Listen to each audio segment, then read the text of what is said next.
பக்தி இன்ஃபோ நேர்கள் அனைவருக்கும் எனது இனிய வணக்கம். நான் உங்கள் வாழ்க நலமுடன் ஜோதிடர் டிஜே சுந்தரபாண்டி.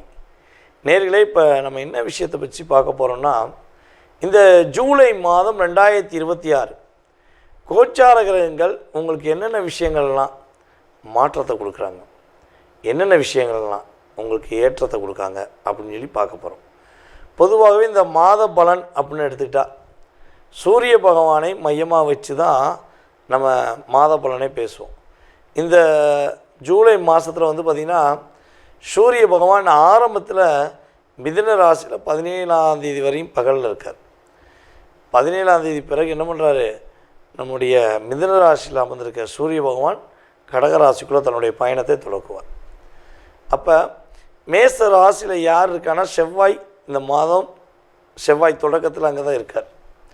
ஸோ அதுக்கடுத்து பார்த்திங்கன்னா கடகராசிக்குள்ள குரு பகவான் தொடக்கம், அதாவது இந்த ஜூலை மாதம் தொடக்கத்தில் குரு பகவான் இருக்கார், சுக்கிர பகவான் இருக்கார், அதே போல் புதன் பகவானும் இருக்கார்.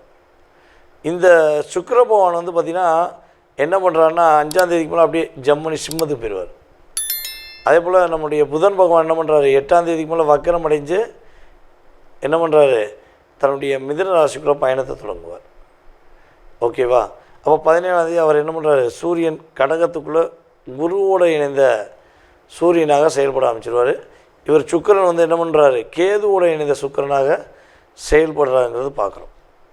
அதுக்கடுத்து பொதுவாகவே நம்மளுடைய ராகு பகவான் கும்ப ராசியில் இருக்கார். சனி பகவானும் உத்திரட்டாதி நட்சத்திரத்தை கடந்து இப்போ ரேவதி நட்சத்திரத்துக்குள்ளே பயணத்தை போயிருக்கார்.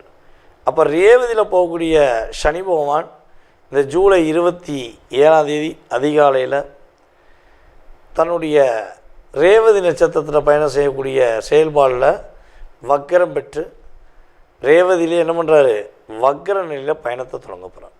ஸோ இந்த கிரகங்களுடைய அமைப்பின் ரீதியாக உங்களுக்கு என்ன நடக்க போகுது, நீங்கள் என்னென்ன விஷயங்களை கவனமாக இருக்குங்கிறத தெளிவாக பார்ப்போம்.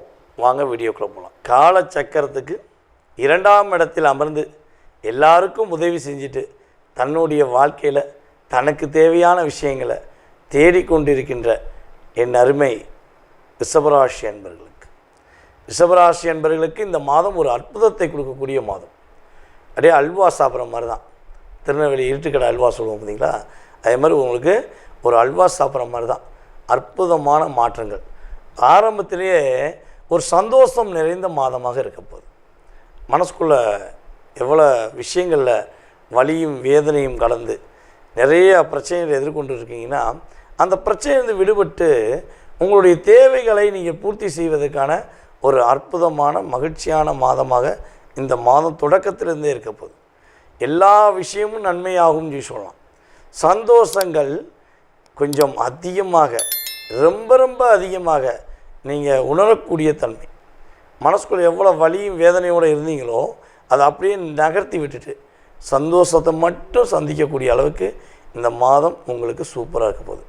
உங்களுடைய ராசிக்கு 7ஆம் இடத்த அதிபதி மற்றும் ராசிக்கு 12ஆம் இடத்த அதிபதியான செவ்வாய் உங்களுடைய ராசிக்குள்ளே உட்காந்து உங்களுடைய உறவுகளால் ஏற்பட்ட விரயங்களை குறைக்க போகிறார். அதே போல் சுப விரயங்களை உண்டு பண்ணக்கூடிய வாய்ப்புகள் இந்த மாதத்தில் கிரகத்துடைய தன்மை ரீதியாக சூப்பராக இருக்குது. சுப செலவு உண்டுங்க. அது வீடு கட்டக்கூடிய முயற்சி எடுத்தால் வீடு கட்டலாம், திருமணத்துக்காக முயற்சி எடுத்தால் திருமணம் முடிக்கலாம், குழந்தைக்காக முயற்சி எடுத்திங்கன்னா குழந்தை பாக்கியம் கிடைக்கும். ஸோ இதில் எந்த சுப நிகழ்ச்சி நீங்கள் பண்ண போகிறீங்க, எந்த விஷயத்துக்கு நீங்கள் சுப விரயம் பண்ண போகிறீங்கிறத உங்களுடைய சுய ஜாதகம் உறுதி பண்ணும். ஏன்னா ஒரு ரிஷபராசிக்காரங்களுக்கு திருமணம் சார்ந்த விஷயமா இருக்கும், சில ரிஷபராசிக்காரங்களுக்கு வீடு கட்டக்கூடிய முயற்சியாக இருக்கலாம், சில பேருக்கு பார்த்திங்கன்னா தன்னுடைய சகோதரிகளுக்கு திருமணம் முடிக்கக்கூடிய சூழ்நிலையை ஏற்படுத்தக்கூடிய ஒரு வாய்ப்பாக கூட இருக்கலாம். ஸோ இது உங்கள் சுய ஜாதகத்தை வைத்து மட்டுமே உறுதி செய்யப்படும். ஆனால் உறுதியாக அந்த கோச்சாகரங்க என்ன பண்ண போகிறாங்க, உங்களுடைய வீட்டில் ஒரு சுப விரய செலவை கொடுக்க போகிறாங்கங்கிறது உறுதி.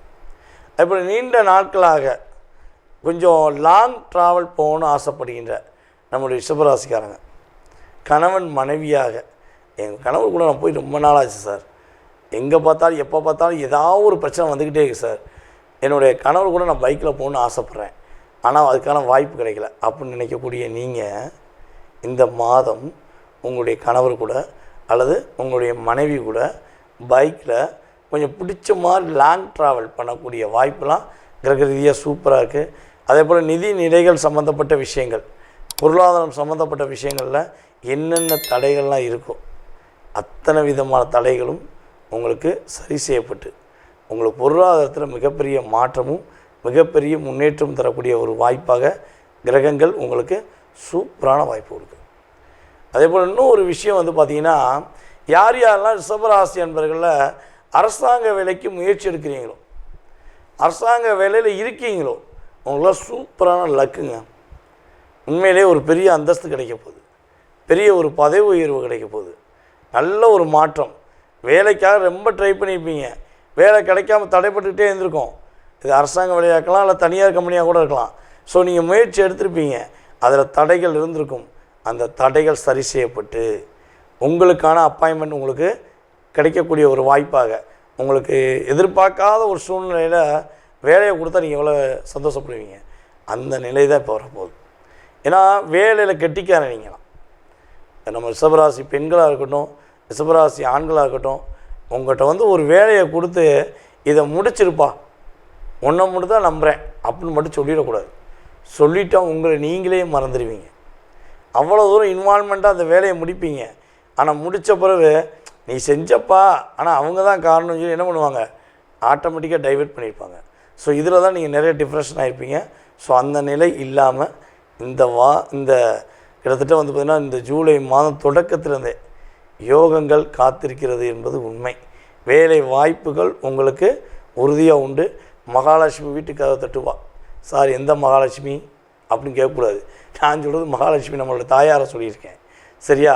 நம்முடைய மகாலட்சுமி தாயார் உறுதியாக பொருளாதாரத்தில் ஒரு ஏற்றத்தை கொடுத்து உங்களுக்கு ஒரு மாற்றத்தை கொடுக்க போகிறாங்கங்கிறது உறுதி.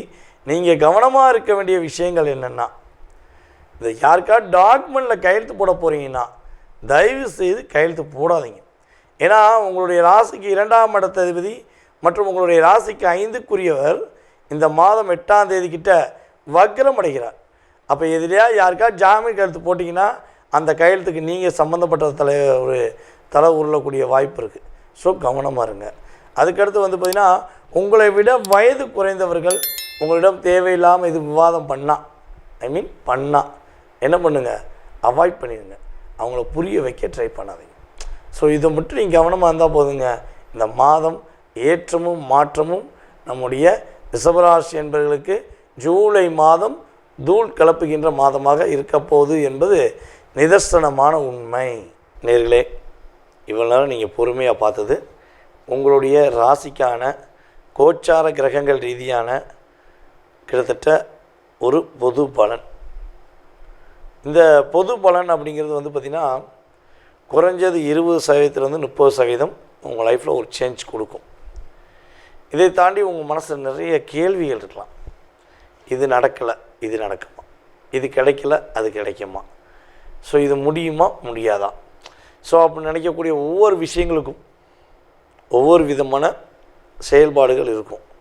ஸோ அப்போ அந்த செயல்பாடுகள்லாம் எப்போ நடக்கும், எப்படி இருக்கும் அப்படிங்கிறத நீங்கள் தெளிவாக தெரிஞ்சுக்கணுன்னு ஆசைப்பட்டா கீழே உள்ள வாட்ஸ்அப் நம்பருக்கு உங்களுடைய பெயர், பிறந்த தேதி, மாதம், வருடம், நேரம், பிறந்த ஊர், பிறந்த நாடு, ஸோ இந்த டீட்டெயில்ஸ்லாம் கட்டாயமாக நீங்கள் என்ன பண்ணணும், வாட்ஸ்அப்பில் அனுப்பிவிடுங்க விருப்பப்பட்டால். சரியா? ஸோ உங்களுடைய அத்தனை விதமான கேள்விகளுக்கும் துல்லியமாக நீங்கள் அப்பாயின்மெண்ட் டைம் வாங்கிட்டு என்னை கம்யூனிகேஷன் பண்ணும்போது துல்லியமாக நான் அறிந்த ஜோதிட ரீதியான விஷயங்களை உங்கள் ஜாதகத்தை ஆராய்ச்சி பண்ணி தெளிவாக சொல்லுங்கள். இதில் ஜாதகமே இல்லை சார், என்ன பண்ணலாம், எனக்கான ஒரு அங்கீகாரத்துக்குரிய ஒரு வழிபாடோ பரிகாரமோ இருக்கா அப்படின்னா உண்மையிலே வந்து பார்த்திங்கன்னா பிரசனத்தை வச்சு சொல்லிடலாம். உங்களுக்கான வழிபாடு, உங்களுக்கான ஒரு செயல்பாடு, எப்போ நிம்மதி கிடைக்கும் அப்படிங்கிறலாம் சொல்ல முடியும். ஜாதகம் இல்லைன்னு சொல்லி நினைக்கக்கூடிய நபர்களுக்கு இது சரியாக பொருந்தும். ஓகேவா? அதை தாண்டி வந்து பார்த்திங்கன்னா பொதுவாகவே நம்ம பிரசனம் பார்க்குறோம், ஜாதகம் பார்க்குறோம். அதே போல் வாஸ்து பார்ப்பீங்களான்னு நிறைய பேர் கேட்காங்க. உறுதியாக வாஸ்துவில் அவ்வளோ அக்யூரேட்டாக சொல்லலாம். உங்களுடைய லைஃப்பை ஒரு மிகப்பெரிய அங்கீகாரம் பெறக்கூடிய தன்மையில் எது ஃபஸ்ட்டு இருக்குன்னா வாஸ்து தான். அது காலி இடத்துக்கும் வாஸ்து பார்க்கணும், கெட்டின பில்டிங்குக்கும் வாஸ்து பார்க்கணும், கெட்டக்கூடிய பில்டிங் என்ன பண்ணணும் வாஸ்து பார்க்கணுங்கிறதா கிரக ரீதியான உண்மை. நீங்கள் செய்யக்கூடிய எல்லா விதமான முயற்சிகளுக்கும் உங்களுடைய வாஸ்து உங்களுக்கு அங்கீகாரம் கொடுக்கும். வாஸ்து சரியில்லைன்னு வச்சுக்கோங்களேன், அப்படியே புரட்டி போட்ட லைஃபாக மாறிடும். ஜாதகமாச்சும் ஒரு 20% தான் உங்களுக்கு சின்ன சின்ன அடி, ஆனால் வாஸ்து 100% உங்களுக்கு ஒரு லாக் ஏற்படுத்தக்கூடிய தன்மையில் இருக்கும். ஸோ நீங்கள் தெரிஞ்சுக்கணுன்னு ஆசைப்படக்கூடிய நபர்கள் வாட்ஸ்அப் நம்பருக்கு அனுப்புங்க. உங்களுக்கான அப்பாயின்மெண்ட் டைம் கொடுத்து மிக துல்லியமாக தெளிவாக உங்களுடைய கடந்த காலத்தை குறிப்பிட நான் ரெடியாக இருக்கேன். ஸோ வாய்ப்பளித்த நம்முடைய நல்ல உள்ளங்கள் அனைவருக்கும் என்னுடைய மனதார நன்றியை கூறி உங்களிடமிருந்து தற்போது விடைபெறுவது உங்களுடைய வாழ்க நலமுடன் ஜோதிடர் DJ சுந்தரபாண்டி. நன்றி, வணக்கம்.